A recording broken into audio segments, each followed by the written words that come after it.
Hello there, world of tankers, and welcome to the channel. I'm your host, Droodles Blitz, and in today's video, we are going to be taking a look at the Tier 10 American Collector Tank Destroyer, the XM66F.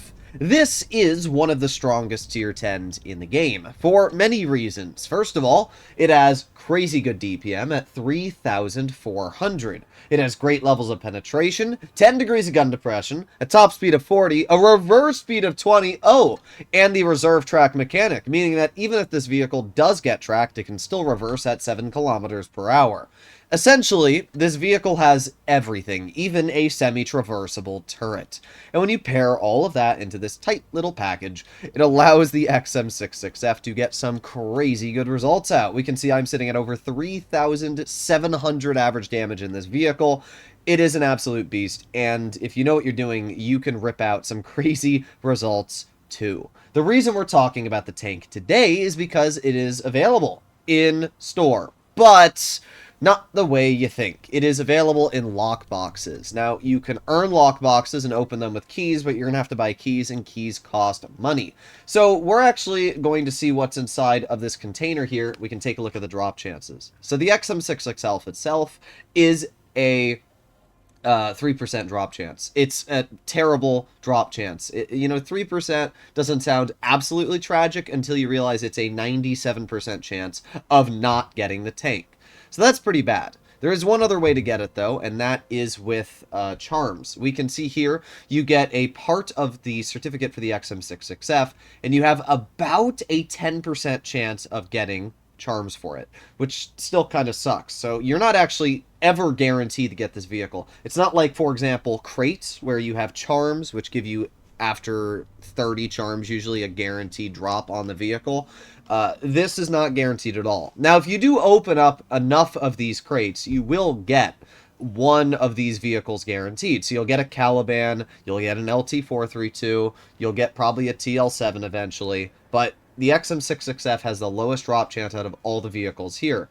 The good news is there's a Caliban, and the Caliban is the second highest drop chance of charms. And I can tell you that the Caliban is an absolute bop. So if you don't have the vehicle, it's actually not a bad way to probably get your hands on it. We can see if you add up these drop chances for the charms of the Caliban, you've got, what, 6, so you got like almost a 20% chance to get charms for it. It's actually not awful. So I have 2 keys on my account, and I have 2 crates from just playing the game. So we're just going to see what we get out of these crates. So this first one we're going to open up, and what do we indeed get? Well, 15 gold boosters, 10 parts for the LT432, and some XP boosters, and we open up one more crate. What do we get? Here we go, and we get more gold boosters and another part for the LT432.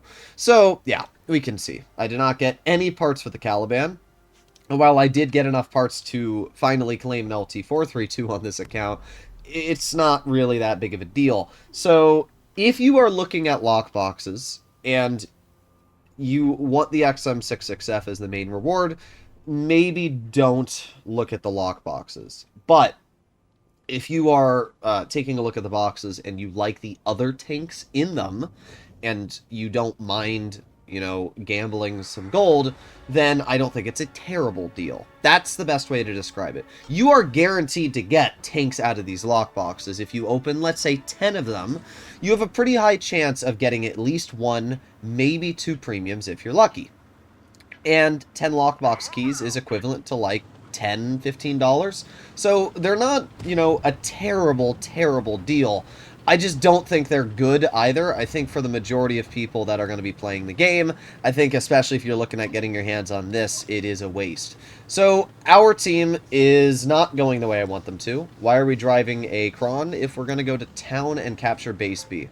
That is a very, very good question that I am thinking to myself. I don't think we'll ever find out the answer. But the problem is the enemy 5041 is already spotted over towards base A. And if the entire enemy team goes towards base A, this is going to be real awkward because, well, we'll see what happens. But you can definitely see mobility-wise, this tank is really quick. Like, we are literally chilling here at 40 kilometers per hour. This is a much quicker vehicle than you would expect it to be. So we have the WZ-120, and we're going to aim in a shell. There you go. Nice 420 damage shot into his tank.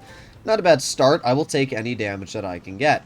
Alright, let's see. Is anybody over here? No. Okay. Well, I would expect that we are unspotted at this point, and we shouldn't have to worry.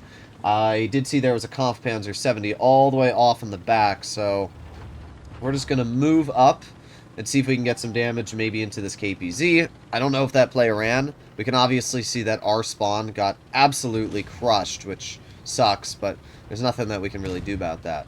But what we can do is I can push up. I'm going to ignore the Kron. Whatever, clip me, go ahead. I do not care. That Kron can tunnel me all day. I'm going to ignore that Kron, and I'm going to push the Kampfpanzer. So we got one shell into the KPZ, and nice. Okay, now we're going to turn, and we get another shell into the KPZ. That's already a pretty solid amount of damage just right there alone. And let's see what this Kampfpanzer is going to end up doing. Well, my guess is keep on running, which he does. There you go, another nice pen. All those low rolled, but we still got 1,500 damage out, which is pretty good. And we are using that mobility once again to now climb up this ridge here. We're going to see if we can get this Kron cleared. I'm actually glad that I made the play I did. I think it was a pretty solid play if you think about it. I mean, the Kron did bleed me out a little bit, but it also allowed me to get pretty aggressive on our opponents. So I'm going to aim it on this E3 lower plate. There you go. Nice 392 shot. And the E3 is probably going to try and shoot at my teammate, but if he doesn't, we get some shells out, and he's dead. So there you go. Autoloader moment. We have the enemy Kron in front of us, and he gets the shell into the Object 140, and we are going to push up on this Kron ourselves. Let's see if I can get one shot into his vehicle really quick. There you go. 320 damaging shell. So just like that, a pretty good start. Now I'm going to make my way directly towards the enemy team. They have an XM66F, Boss Chatillon, and 54E1. If I'm not mistaken, the 54 is a one-shot, so I'm not really worried about that. I'm just going to head in as quickly as possible. I think that their team's going to make it directly over to base C. That's what I would do if I was down on base cap, and that's probably what they are going to do.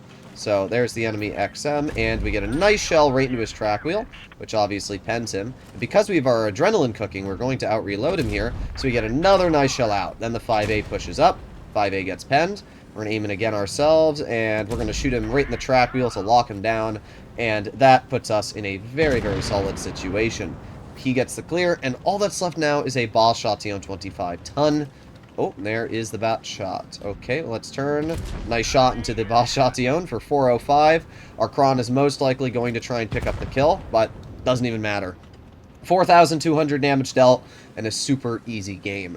At the end of the day, the XM66F it's a ridiculously strong vehicle. The level of damage per minute it features, the level of everything it has. What? Okay.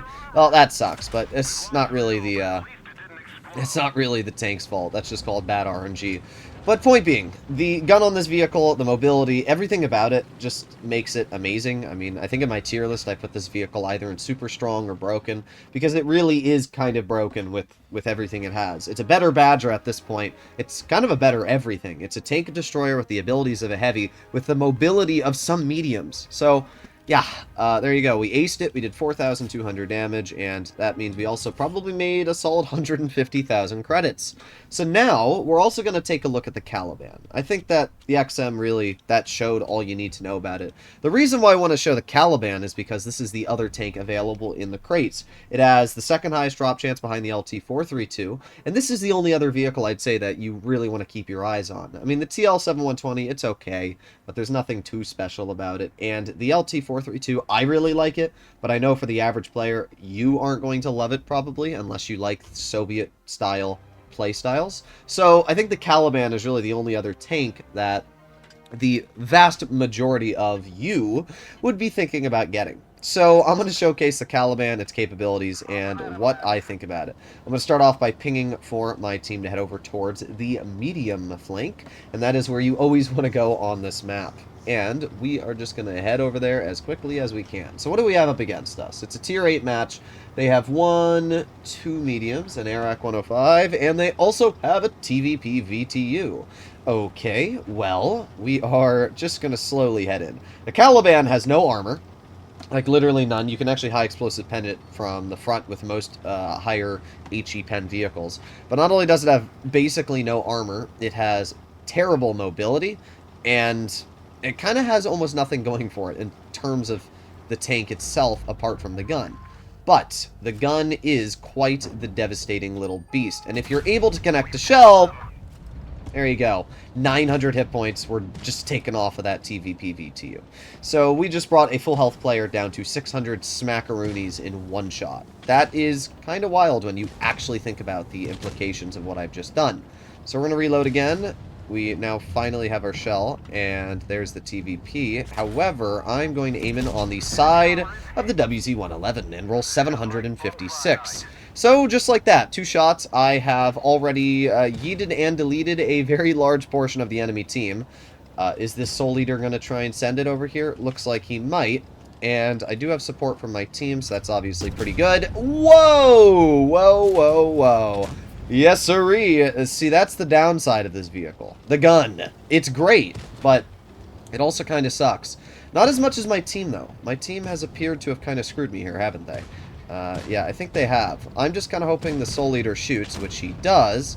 And now I'm going to aim in on his tank. Now, I know for a fact that if you aim in properly, right there, you can HE pen the Soul Eater, which we did, and he's out of the game. So just like that, we have cleared another tank. We are up to 2,200 damage now.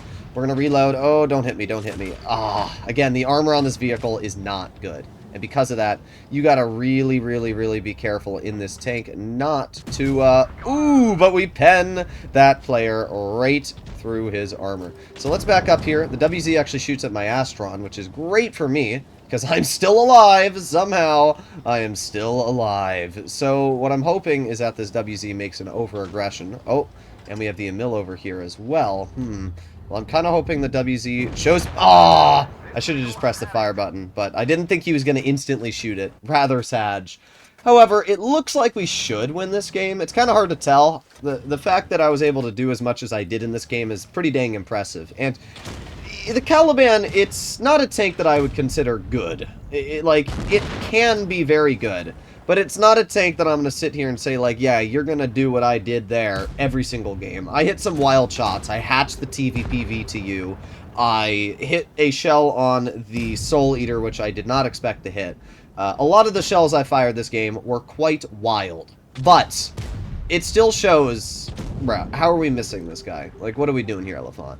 But it still shows just how fun of a vehicle the Caliban can be. And just like that, we have a victory. So, pretty good game. I would expect that we finished top on this team, judging that we basically carried that battle. Ended up dealing 2,900 damage.